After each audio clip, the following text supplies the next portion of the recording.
we're going to fix and hopefully finish the E-Start on the YZ250 now. I got the parts from Panthera. They not quite overnight, like 2-day from Canada, which I can't imagine was cheap. So we're going to pull those things out. There's a couple modifications we need to do because it actually has to do with my bike, not so much just their kit. I'll explain that here in a second. We'll get that all done. I got the right battery, put it all together, and hopefully we'll have this thing rocking and rolling.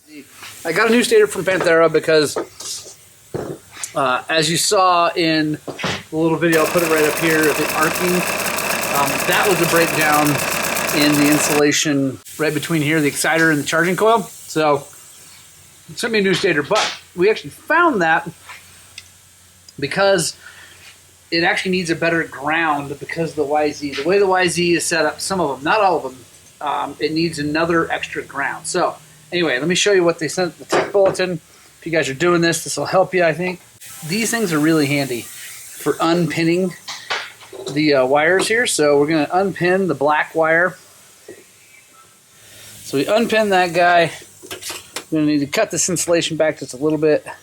And so I leave it, because I want to put this insulation back up on it to cover everything up. So I don't cut it all the way off yet. I'll show you what we do there. Then they say, so I'm looking at the tech bulletin here on my phone, to come 4 inches from the end of the wire. Go there. Then we got to splice into it. So I'm just going to use a razor blade and go real soft on the wire, or real soft on the insulation. This is pretty thin gauge wire. You don't want to go crazy. So we're through that. Now we just need to make another cut. We have an independent little piece of insulation and we're going to slice it. There we go. Just like that. Now we got to get another piece of wire to make like a secondary little thing out here, because this is a ground, but we're going to make another ground to go to the actual motor to help this thing not arc up at my hands at the kill switch. And I like to use the right color wire if at all possible. Keeps everything looking right. Come in here. We're going to solder this on here. They have us shielding this, so what we're going to do, let me show you how we do that. We're going to take some heat shrink, and it's got to be big enough to go over the terminal, slide down past it, then wrap this wire here. Now we're going to solder that. These are handy dandy cordless soldering gun from Matco, which is really cool for these thin wires. It does not work great for thick wires. It's not quite hot enough. A wire holder here. Our soldering gun on. This thing heats up really pretty quick, actually. It's super handy not to have a cord. There we go. This thing is magnetic, which doesn't help on a stainless steel tray. Now we can take our heat shrink, run it up like that. Take the ever-present crack torch, shrink it up. Now, I think what they're going to have us do, they want us to, so there's the picture of the thing they actually want us to do right there with an open end. Well, I don't have those, so no big deal. I'm going to make one.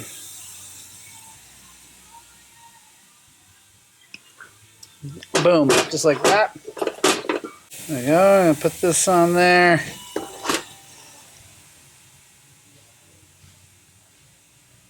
Crimp.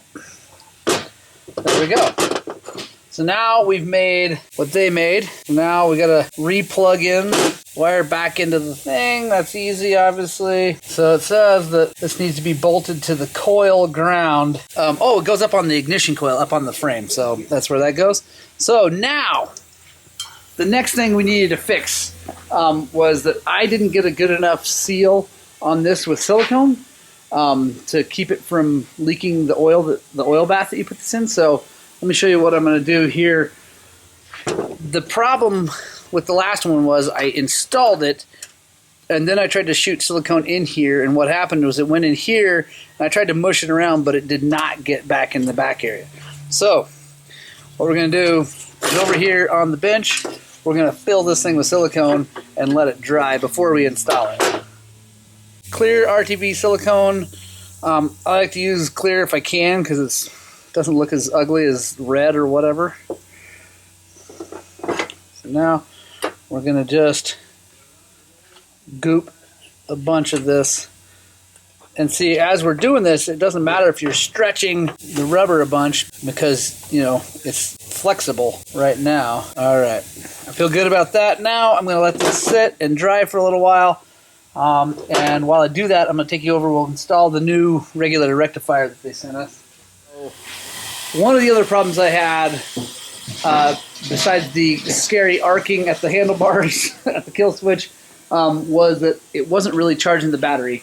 A couple things about that. I didn't have the right battery in that. I didn't have the new lithium battery that is going in there now.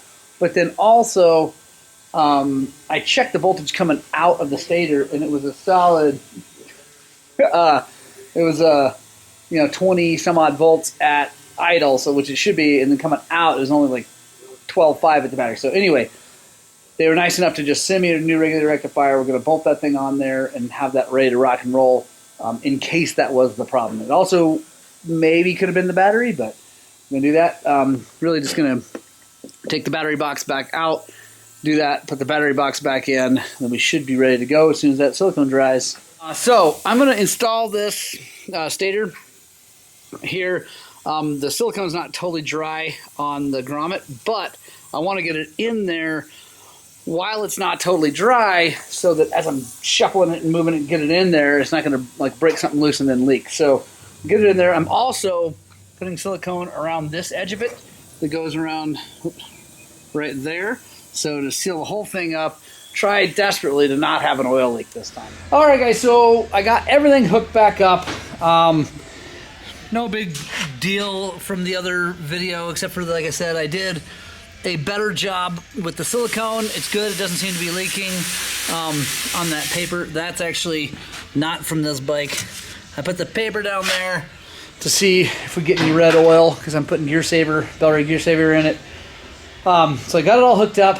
I got the redundant ground hooked up to the ignition coil, so that's hooked up like it's supposed to be. I got the anti-gravity 801 battery in it. New regulator rectifier is in there.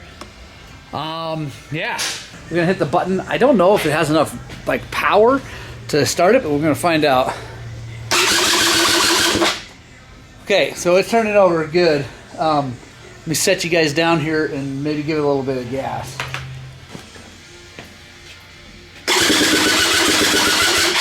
Give it a second. These weird lithium batteries, they kind of die, but then they build power back up.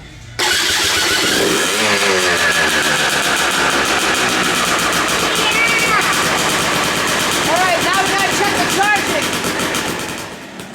Hopefully it keeps running. That's all right. We'll start it back up.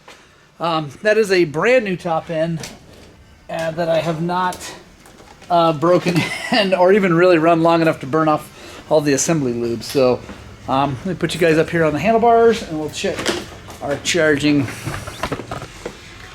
So sitting here, 13.3 or 13.13. Let's start her.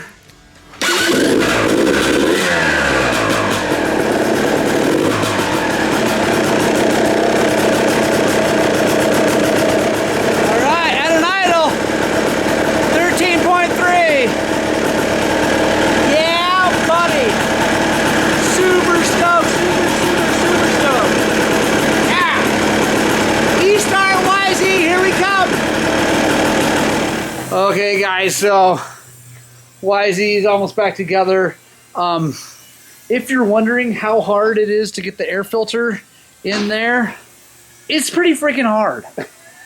It sucked, honestly. That was no fun getting that thing in there. I'm going to have to try to find a better way to do it. I don't know. One thing I can say, one little tip, is take this side cover off so you can reach in and help get the bolt in that holds the filter in. But it's a squeeze to get that thing in there. That's all right though. You know, I wanted an Electric Start YZ. You got to give up something for it. So that's one thing that you're gonna have to give up, is the ease of air filter maintenance. But again, like I said, biggest tip I can tell you right now is get this side cover off. Maybe even the other one might help out too. So yeah, gonna put the seat on, make sure that fits good with this. I mean, I'm a little bit concerned about these wires and how they go, and hopefully I don't mess them up. But so far everything's working great. Then I gotta get the button all back onto the bar, and then I think we'll go take it for a test ride.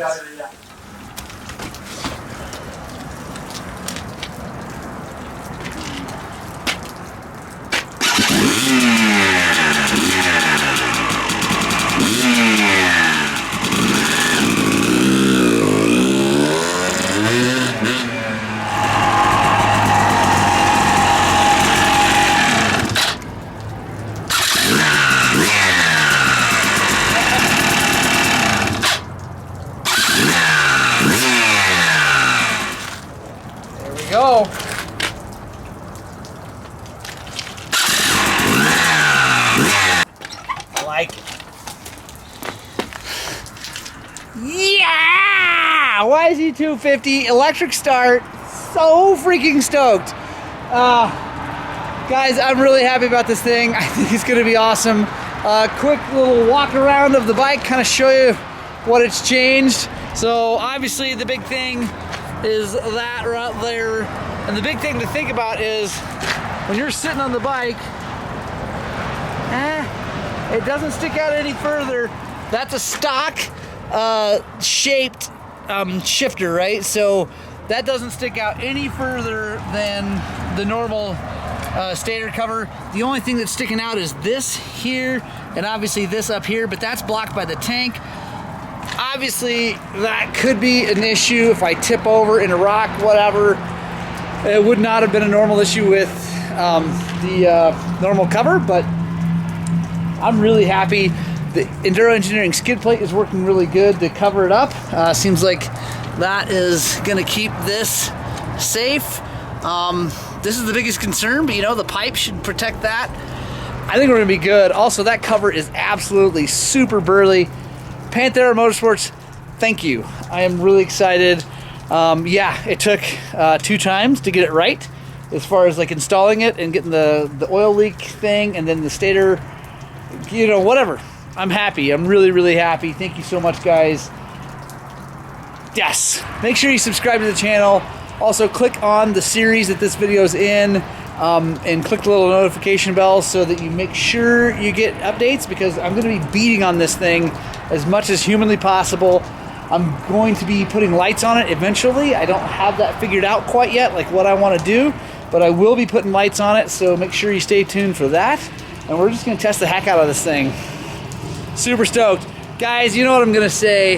I hope you get out, you spread the gospel of 2 wheels, and I hope what we're doing here is inspiring you guys to work on and get out and ride your dirt bikes!